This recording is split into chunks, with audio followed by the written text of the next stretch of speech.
बात अब ठंड के कहर की। ठंड प्रचंड है, प्रदेश भर में शीतलहर का कहर जारी है। लोग हलकान हैं, परेशान हैं, बचने के जतन करते हुए नजर आ रहे हैं। राज्य में कोहरे ने और ज्यादा ठिठुरन बढ़ा दी है। सीवियर कोल्ड वेव का दौर मौसम विभाग ने कह दिया है कि ये दौर आगे भी जारी रहेगा।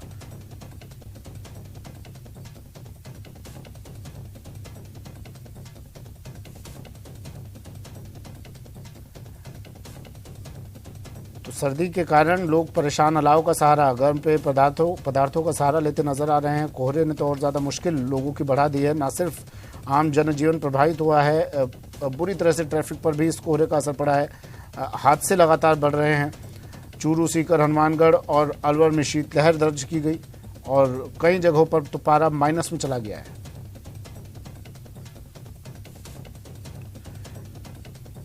चलिए, मेरे सहयोगी हमारे साथ जुड़ गए हैं। संदीप हुड्डा सीकर से हमारे साथ जुड़े हैं, अशोक श्रीगंगानगर से हमारे साथ जुड़े हैं और प्रतीक सोलंकी सिरोही से हमारे साथ जुड़ गए हैं। सबसे पहले सीकर लिए चलते हैं आपको।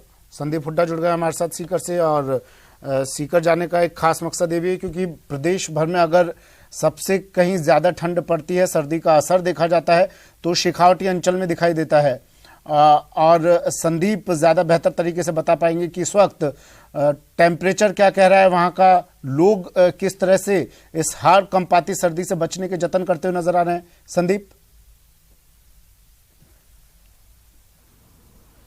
देखिए सुमित, पिछले दो तीन दिन की बात करें तो पहले जो बादल थे और एक बार तो तापमान जो 10 डिग्री तक चला गया था, लेकिन पिछले 3 दिन से लगातार तापमान में गिरावट है वो दर्ज की जा रही है। और तापमान जैसे कल सुबह 1.2 डिग्री था, आज का अभी तापमान जो है वो थोड़ी देर में आने वाला है। तो आज भी जिस हिसाब से ठंड है उसे माना जा रहा है कि 0 डिग्री या 1 डिग्री के आसपास का जो तापमान है वो आज रह सकता है। दूसरी तरफ जो कोहरा है उसने लोगों को परेशान कर रखा है। आप देख सकते हैं हमारे पीछे दूर तक रात को 12 बजे से जो है वो कोहरा छाया हुआ था। अभी जो कोहरा है वो थोड़ा सा कम हुआ है। दिन जैसे जैसे दिन बढ़ रहा है तो कुछ कम हुआ है, लेकिन कोहरा है वो सबसे ज्यादा परेशान कर रहा है। रात को 12 बजे के बाद लोगों को जो सड़क पर चलना है वो मुश्किल हो रहा था। और दूसरी तरफ जो आम जनजीवन है, जो वाहन चालक है, उनको सबसे ज्यादा परेशानी इस कोहरे की वजह से उठानी पड़ रही है।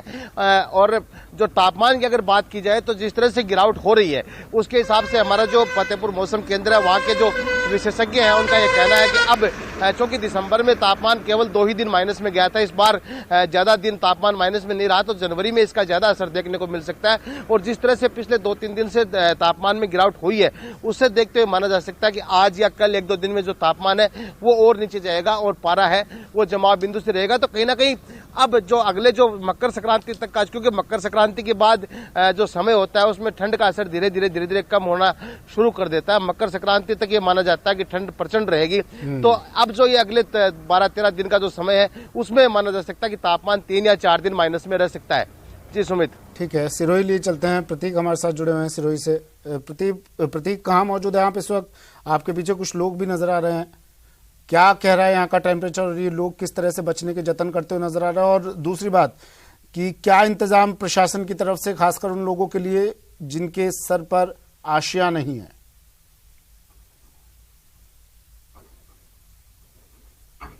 बिल्कुल सुमित, देखा जाए तो यहाँ पर सिरोही का टेम्परेचर जो है आज जो है 6 डिग्री के आसपास जो आ गया है। वहीं अगर माउंट आबू की बात की जाए तो माउंट आबू में जो गुरु शिखर का रात को 1:30 बजे का जो टेम्परेचर था -1 डिग्री जो दर्ज किया गया, लेकिन इसका खासा असर जो शीतलहर जो पड़ रही है, खासा असर जो है आम लोगों पर पड़ता है। हमारे साथ में कई लोग जुड़े, उनसे बात करेंगे। आप बताएं कि ये शीतलहर पड़ रही है, सर्दी पड़ रही है, क्या बचाव के लिए क्या कर रहे हैं आप लोग? बचाव के लिए घर में रह रहे हैं, बाहर आ रहे तो कोई उड़ के आ रहे हैं और जब भी बाहर निकलते हैं तो कोई क्या नाम है, लकड़ी का तालाब करके बैठते हैं। यानी साफ तौर से देखा जाए तो जिस प्रकार भीषण सर्दी जो पड़ रही है, इसको लोग बचने के लिए जो अलाव का सहारा ले रहे हैं। हमारे साथ में और लोग और भी आप बताएं कि इस सर्दी से बचने के लिए अब क्या सहारा लेता है?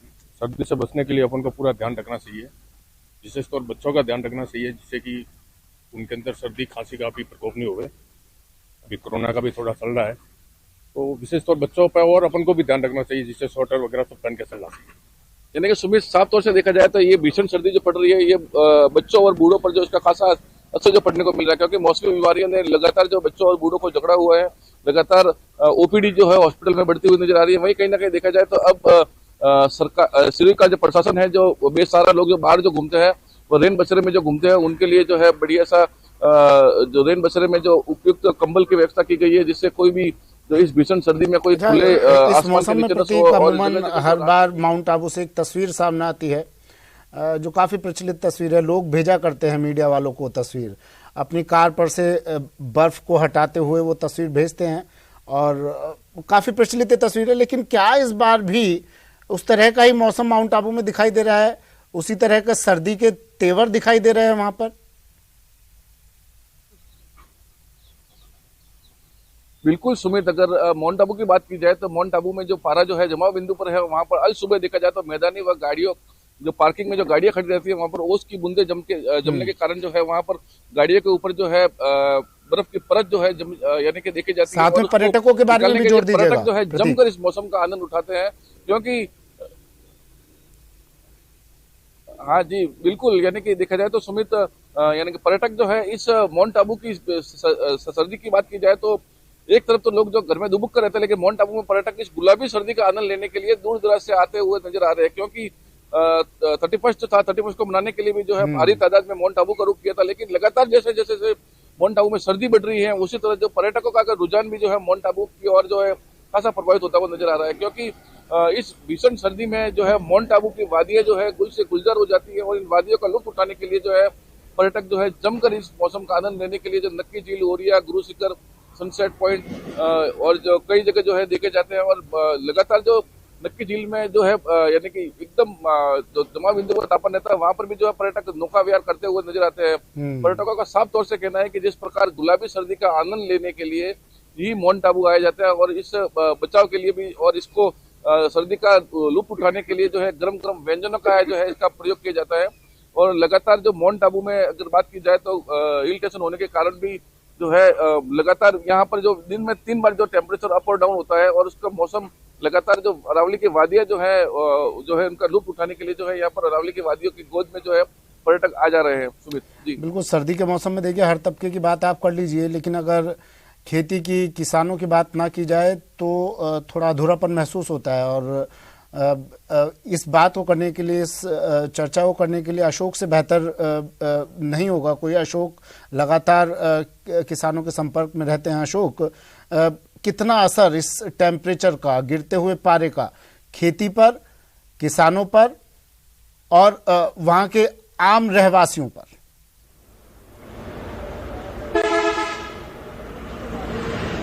देखिए सुमित जी, जैसा कि अभी आप कुछ देर पहले जिक्र कर रहे थे सर्दी के तीखे तेवर की, तो निश्चित तौर पर पिछली बार के मुकाबले इस बार सर्दी के जो तेवर रहे हैं वो काफी हद तक फीके रहे हैं। हालांकि इस बार इतनी ठंड नहीं पड़ी, लेकिन उसके बावजूद भी श्री गंगानगर सहित प्रदेश भर में इन दिनों जिस तरह से रात के तापमान में अच्छी खासी गिरावट देखी जा रही है, वो किसानों के लिए, खेतों में खड़ी रबी की फसल के लिए काफी खुशगवार है। और मौसम ये जो फसलों की बढ़ावार के लिए भी काफी फायदेमंद साबित होता है। आम लोगों की जनजीवन की बात करें तो देखिए, दिसंबर के आखिरी सप्ताह के दौरान जहां एकाएक रात और दिन के तापमान में बढ़ोतरी देखी गई थी, उसके बाद मौसम विभाग ने जैसा कि अंदेशा जताया था कि नई साल की शुरुआत के साथ ही तापमान में एक बार फिर से गिरावट का दौर शुरू होगा, तो निश्चित तौर पर तापमान में गिरावट हो रही है। रात का तापमान अब दोबारा 5 से 6 डिग्री सेल्सियस के आसपास दर्ज किया जा रहा है, लेकिन उसके बावजूद दिन में जिस तरह से तेज धूप खिल रही है, वो टेम्परेचर 20 से 21 डिग्री सेल्सियस तक जा रहा है। तो दिन के समय तो तेज धूप खिलने की वजह से श्री गंगानगर वासियों को ठंड से खासी राहत मिल रही है, लेकिन रात के समय जरूर तेज ठंड और गलन का एहसास बना हुआ है। रही बात किसानी की, तो देखिए जितनी ठंड पड़ेगी, जितना कोहरा होगा, जितना टेम्परेचर डाउन होगा, वो फसलों के लिए, खास तौर से इस समय जो खेतों में गेहूं की फसल खड़ी हुई है, उसकी बढ़वार के लिए ये मौसम काफी खुशगवार होता है। तो निश्चित तौर पर किसानों के लिए भी ये मौसम फिलहाल ठीक ठाक बना हुआ है, क्योंकि टेम्परेचर बहुत ज्यादा डाउन नहीं है इस बार। और कोहरा भी पिछली 2-3 दिनों से कहीं नहीं देखा जा रहा है। ग्रामीण क्षेत्रों में जरूर थोड़ा बहुत हल्का कोहरा देखा जा रहा है। तो निश्चित तौर पर आम जन लोगों के लिए जो रूटीन है वो नॉर्मल बना हुआ है। रात के समय जरूर थोड़ी ठंड है। हालांकि मौसम विभाग ने आगामी दिनों में, अगले 3 से 4 दिनों के दौरान श्री गंगानगर सहित प्रदेश भर में कहीं न कहीं शीतलहर चलने का येलो अलर्ट भी जारी किया है। साथ ही साथ श्री गंगानगर सहित बीकानेर संभाग में ग्राउंड फ्रॉस्ट या पाला पड़ने की भी संभावना जताई गई है। अब देखना होगा कि इस संभावना का, इस अलर्ट का कितना असर श्री गंगानगर सहित बीकानेर संभाग में देखने को मिलता है।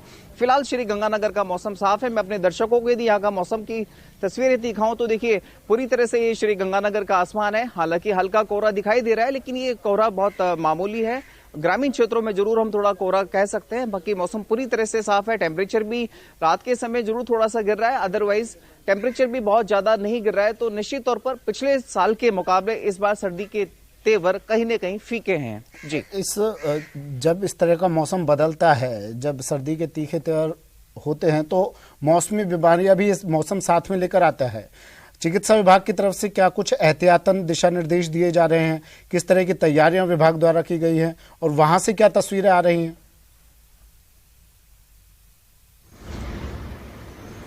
देखिए, जैसा कि पिछले 1 महीने पहले जब सर्दियां शुरू हुई थी, उससे पहले डेंगू का सीजन सामने देखा गया, तो निश्चित तौर पर ओपीडी डेंगू के समय भी बढ़ी। फिर एकाएक सीजनल चेंज हुआ, तो सीजनल चेंज होने के साथ साथ अब चूंकि कोरोना के एक नए वेरिएंट की भी आहट दिखाई दे रही है, तो निश्चित तौर पर इस समय सीजनल डिजीज को लेकर जिला चिकित्सालय सहित सभी अस्पतालों में के अंदर ओपीडी का अच्छा खासा नंबर बढ़ गया है और डॉक्टर्स के ऊपर खासा वर्कलोड भी है। चूंकि पिछले कुछ दिनों से तेज ठंड पड़ रही थी, तो जिला प्रशासन के साथ साथ चिकित्सा एवं स्वास्थ्य विभाग ने भी आम लोगों के लिए एडवाइजरी जारी करी थी कि तेज ठंड के दौरान वे खुले कानों से या नंगे कानों से बाहर ना निकलें। यदि बाहर निकलते हैं तो अपने आप को पूरी तरह से कवर करके चलें, ताकि फ्रॉस्ट जैसी स्थितियों से बचा जा सके। ओपीडी बढ़ी है, निश्चित तौर पर ओपीडी बढ़ने के साथ साथ चिकित्सीय व्यवस्थाओं पर भी दबाव बढ़ा है, जिसके लिए चिकित्सा प्रशासन तैयार है। इसके साथ साथ यदि हम बात करें उन लोगों की जिनके शेखावटी अंचल में तो तापमान माइनस में पहुंच जाता है, यहाँ क्या व्यवस्थाएं की गई हैं